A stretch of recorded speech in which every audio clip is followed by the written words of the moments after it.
ظلم کی وہ داستانیں جنہیں نارتھ کوریا آج تک ایک پروپیگنڈا کہہ کر ریجیکٹ کرتا آیا ہے۔ السلام علیکم ناظرین، میں ہوں آپ کا ہوسٹ نعمان اور آپ اس وقت دیکھ رہے ہیں میرا چینل ایکسپوزر روم۔ ناظرین ذرا تصور کیجئے، صبح آنکھ کھلتے ہی آپ کو پتہ چلتا ہے کہ آپ ایک ایسے کنٹری میں ہیں جہاں کوئی نہیں جانتا کہ باقی دنیا میں کیا ہو رہا ہے۔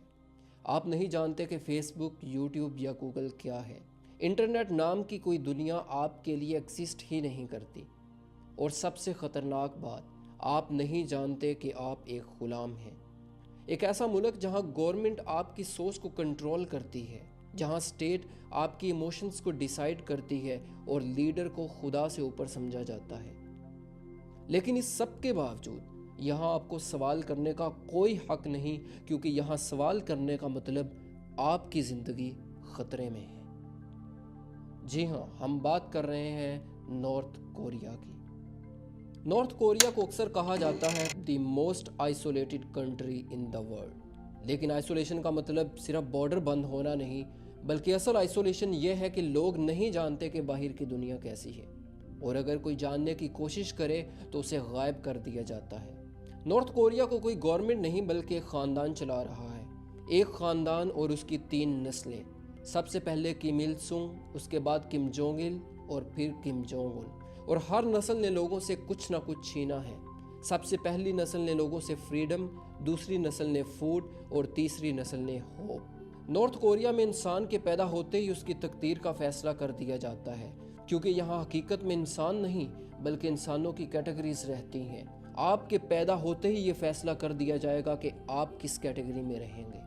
سب سے پہلی کیٹیگری کور کلاس، دوسری کیٹیگری ویورنگ کلاس اور نارتھ کوریا کی تیسری اور سب سے خطرناک کیٹیگری ہوسٹائل کلاس۔ اس کیٹیگری میں ایسے افراد شامل ہیں جن کے خاندان پر کبھی کوئی شک رہا ہو یا جن کا کبھی ساؤتھ کوریا کے ساتھ کوئی تعلق رہ چکا ہو۔ اس کیٹیگری کے لوگ کم فیملی کے ظلم سے دوچار ہیں۔ کم فیملی انہیں اپنا دشمن مانتی ہے اور کم فیملی یہ ڈیسائیڈ کرتی ہے کہ ان لوگوں کو کب، کس وقت اور کتنا کھانا مہیا کیا جائے گا اور کب ان لوگوں کو بھوکا رکھا جائے گا۔ ان لوگوں کے لیے تعلیم، نوکریوں اور علاج کی کوئی جگہ نہیں ہے۔ نارتھ کوریا میں ہر گھر میں لیڈر کی تصویر رکھنا کمپلسری ہے۔ اگر کسی گھر میں لیڈر کی تصویر نہ ہو تو اسے غدار ڈکلیئر کر دیا جاتا ہے۔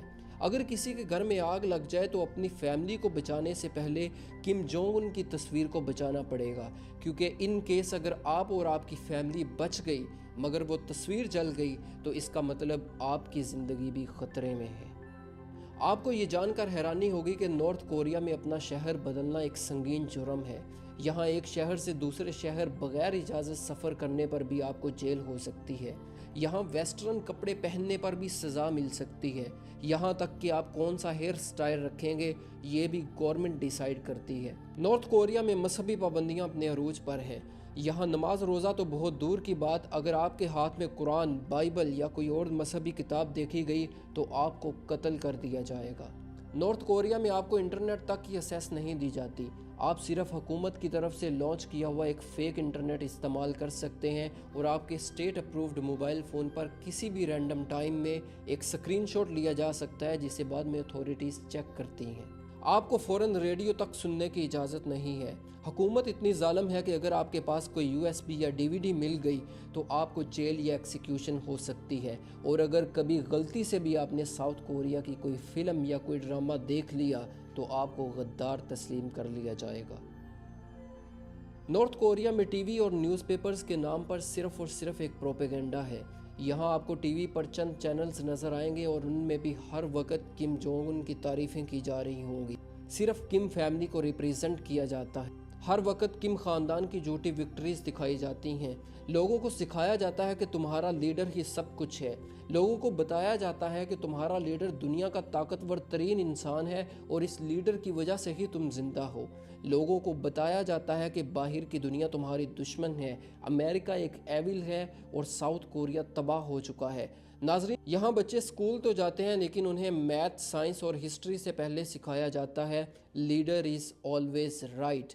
یہاں بچے کھیل نہیں کھیلتے بلکہ لائلٹی کی تربیت حاصل کرتے ہیں۔ نارتھ کوریا کا ایک بھیانک قانون گلٹ بائی ایسوسی ایشن ہے۔ گلٹ بائی ایسوسی ایشن کا آسان مطلب یہ ہے کہ اگر کسی ایک انسان نے کوئی جرم کیا تو اس کے پورے خاندان کو جیل بھیج دیا جائے گا۔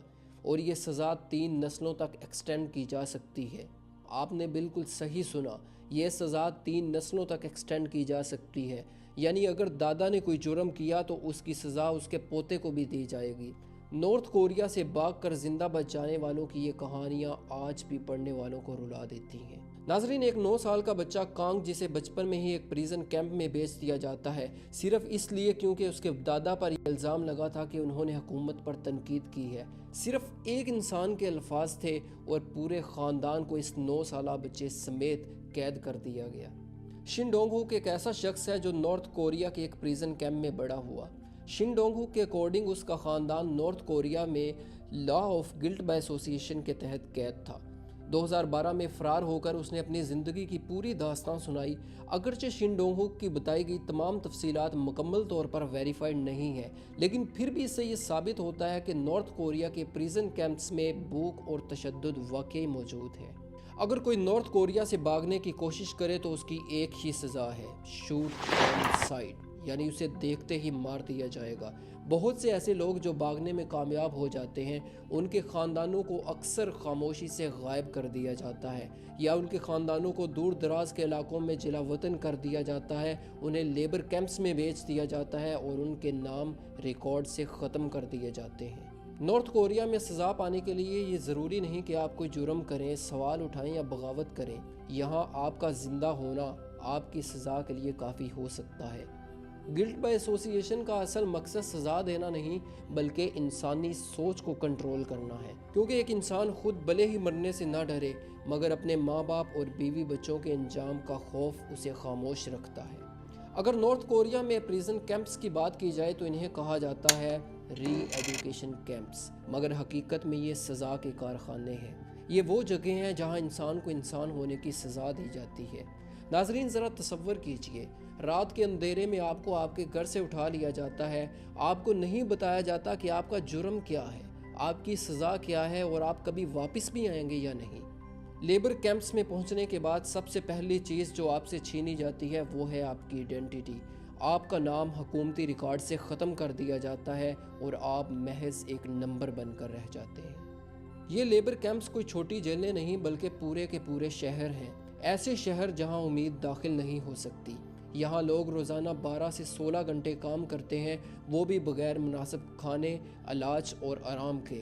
یہاں اگر کوئی جسم گر جائے تو اسے اٹھایا نہیں جاتا بلکہ اسے ریپلیس کر دیا جاتا ہے۔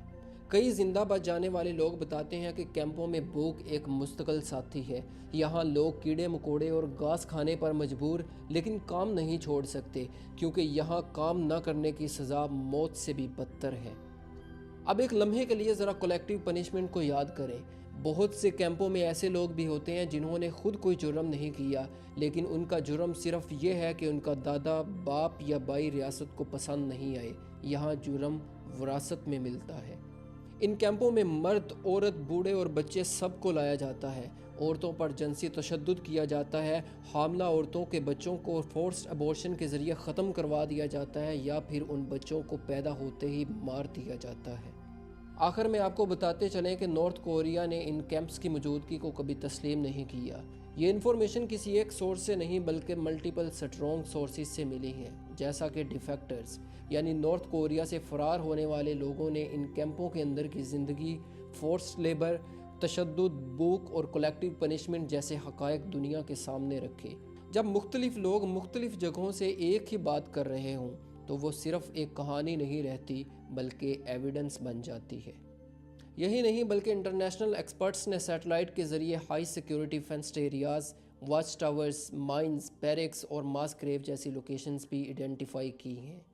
اس کے بعد ہیومن رائٹس آرگنائزیشنز جیسا کہ Amnesty International, human rights watch اور United Nations human rights bodies نے سالوں کی ریسرچ کے بعد ایسی رپورٹس پبلش کی ہیں جو سروائیور ٹیسٹیمونیز، سیٹلائٹ ایویڈنس اور لیکڈ انفارمیشن پر بیسڈ ہیں۔ یونائٹڈ نیشنز نے ایک آفیشیل انکوائری کی ہے جس میں یہ کنکلوڈ کیا گیا ہے کہ نارتھ کوریا کے اندر کرائمز اگینسٹ ہیومینٹی ہو رہے ہیں، جن میں پولیٹیکل پریزن کیمپس کا رول سینٹرل ہے۔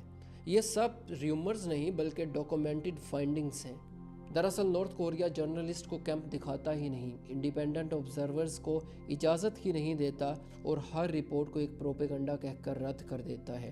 مگر ثبوت اتنے زیادہ ہیں کہ ہم نارتھ کوریا کی باتوں پر یقین نہیں کر سکتے، کیونکہ اگر کوئی ایک چیز چھپائی جا رہی ہو اور اس کے ثبوت ہر طرف سے مل رہے ہوں تو خاموشی خود ایک ثبوت بن جاتی ہے۔